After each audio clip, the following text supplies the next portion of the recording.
Halo, assalamualaikum warahmatullahi wabarakatuh. Salam koi lover Indonesia atau koi lover sederhana.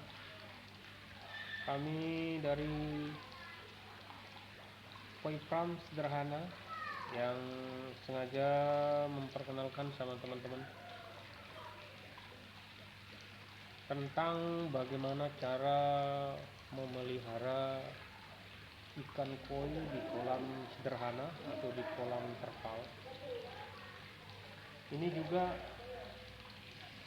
siapa tahu teman-teman yang pencinta koi bisa kita berbagi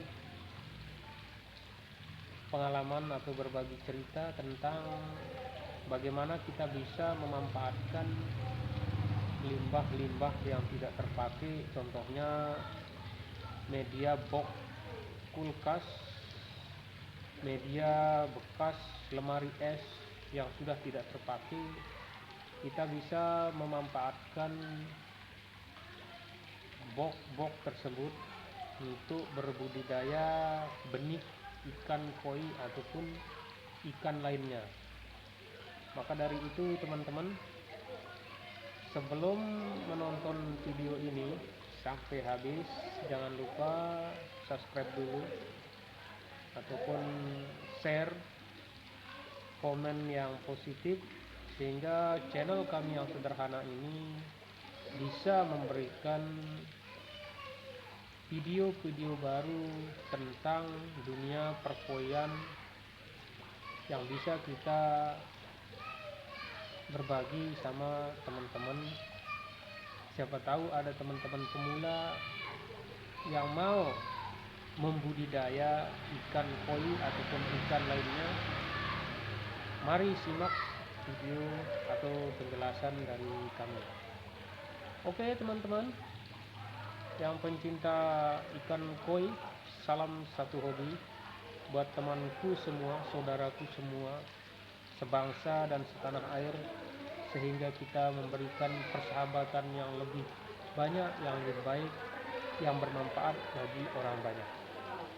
Oke, kini saya perkenalkan ada beberapa bak kolam di tempat saya ini yang saya pakai untuk mempersahkan burayak ataupun benih-benih ikan yang kecil yang bisa kita tumbuh besarkan sampai ya 7 ke 10 cm dari box kulkas bekas ini. Maka dari itu teman-teman, kalau bisa memanfaatkan sesuatu yang tidak terpakai menjadi produktif, sehingga kita bisa mendapatkan finansial yang lebih baik dengan modal yang cukup murah. Nah, itu tergantung kreatifnya kita teman-teman.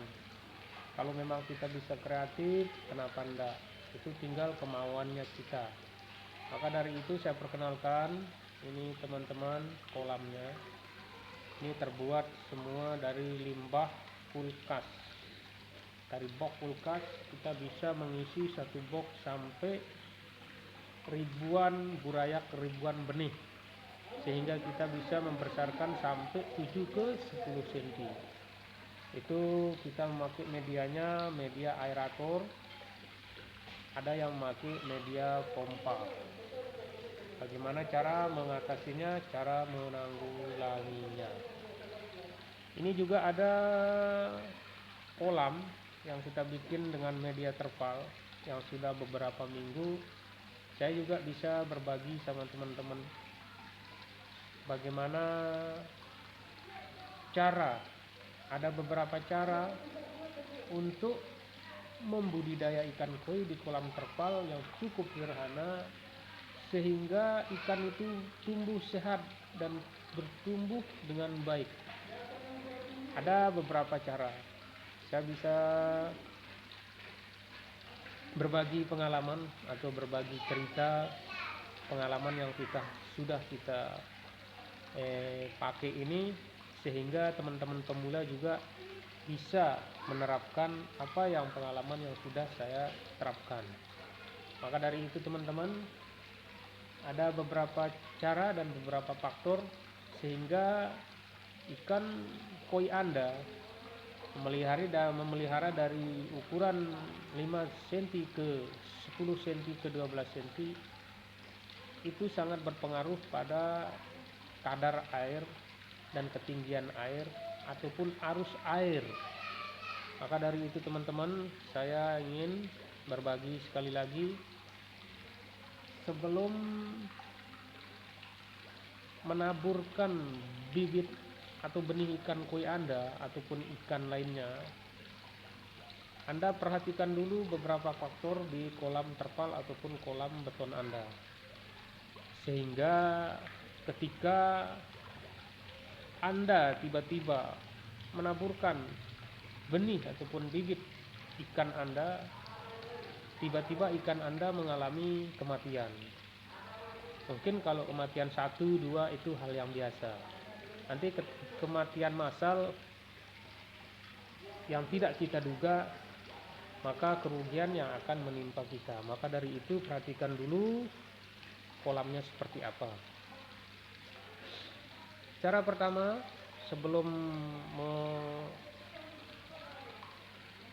mulai menabur benih ikan, pertama-tama kita bikin kolam sesuai ukuran yang kita inginkan. Kita bikin kolam. Setelah kolam jadi, kita bisa isikan air dulu sehingga air itu tergenang, mencuci dasar kolam, entah medianya terpal ataupun medianya beton. Kita cuci dulu, kita bersihkan dulu, baru kita isikan air. Itu tahap pertama. Yang kedua, setelah air itu sudah terisi beberapa persen, air itu tidak langsung dipakai. Air itu kita diamin dulu beberapa hari atau satu minggu ataupun 1 minggu lebih, sehingga kadar-kadar bau-bau efek kimia yang ada di media terpal, bau aroma-aroma yang tidak sedap bisa menjadi hilang dan ternetralisir, sehingga ikan itu jadi tumbuh sehat. Dan tidak lupa juga, setelah kolam sudah kita isikan air, yang kedua ini pengalaman, kita taburkan garam gosok ataupun garam beriodium. Itu fungsinya untuk menetralkan air, untuk menghilangkan racun-racun yang ada pada kolam ataupun pada aroma-aroma kimia yang berada di plastik ataupun di terpal itu, sehingga pertumbuhan ikan itu bisa bertumbuh dengan baik. Itu menghilangkan racun. Ada juga beberapa yang kita pakai dari tumbuhan alami, entah daun pepaya kah, entah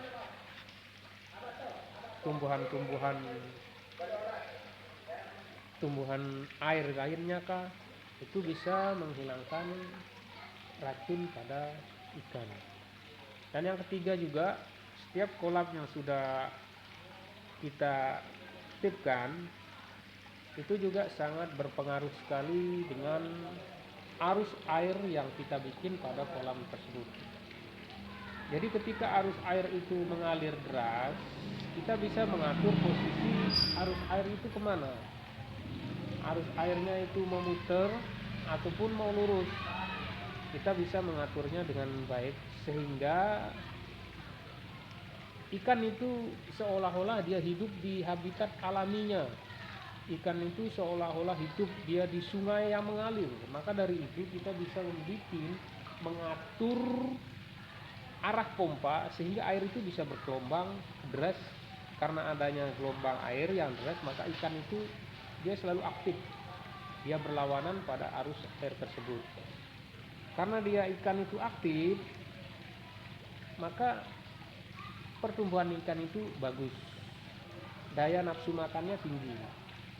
Nah, yang keempat, perhatikan dulu juga kedalamannya. Misal 2 meter, kedalamannya 50 cm kah atau 80 cm itu juga lebih bagus. Dan setiap kolam itu kita memberikan pompa dan juga menambahkan aerator ketika Anda memakai kolam media terpal ataupun kolam media beton yang airnya tidak mengalir secara alami. Maka bagusnya kita pakai pompa sama aerator, karena ketika malam itu ikan itu sangat membutuhkan oksigen yang cukup sehingga pH air itu tidak turun, tidak naik, makanya ikan itu bisa bertumbuh dengan besar. Nah, dari situlah kita baru menabur. Kalau sudah cukup persyaratan yang tadi, barulah kita menabur ikan yang kita budidaya.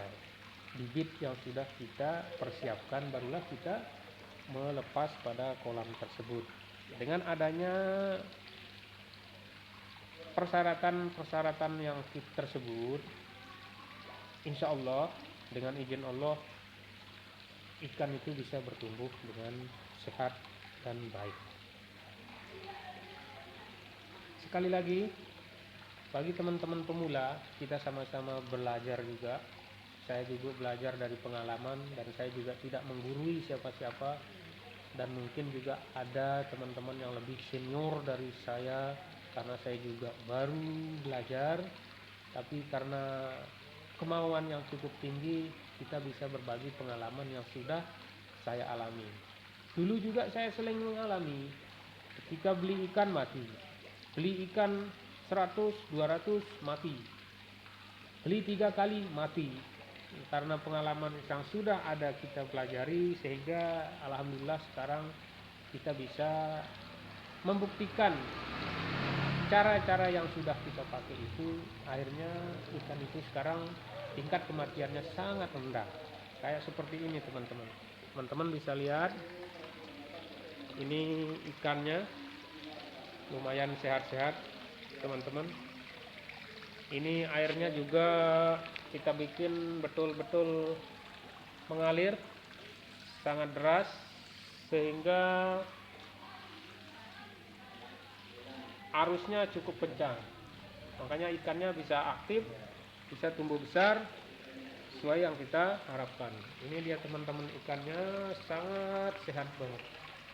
Oke teman-teman, ini teman-teman bisa lihat, ini dari umur 7 cm ke 12 cm sampai ke ada yang 15 cm.